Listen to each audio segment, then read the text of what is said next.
احمد آباد کے بارے میں اس سے خوبصورت نظمیں کسی نے لکھی نہیں. اور شاعر کیسا ہے, کہتا ہے کہ کوچہ یار عین کاشی ہے, میرے یار کا کوچہ جو ہے وہ کاشی جیسی پوتر نگری جیسا ہے.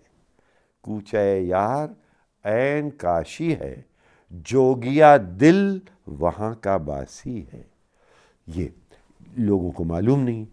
تو یہ لوگ ان کا جو یہ میں دیکھتا ہوں یہ کمیونلزم وغیرہ, اس کی بنیاد میں جہالت اور پھر پولیٹیکل ایکسپلائٹیشن, ورنہ نفرتیں وغیرہ نہیں ہیں, یہ میرا یقین ہے. اور میوزیشن میں تو بالکل ہی نہیں ہوتا, وہ میوزک واقعی میں ٹرانسینڈ کرتی ہے. سید نقوی صاحب ایک مستند آواز رکھتے ہیں اور جن مسائل کی طرف آپ نے ذکر کیا ان پر ان کی رائے خاص خصوصی طور سے مستند ہیں. انہوں نے ہمیشہ اقدار کی فہم کی ہے, اقداری کی ہے,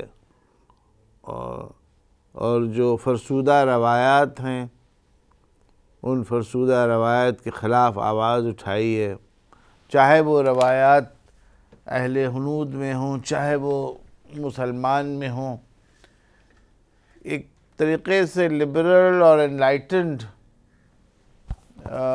جو پرسپیکٹیو ہے, جو نظریہ ہے, اس کو آگے لگانے کی کوشش کی ہے.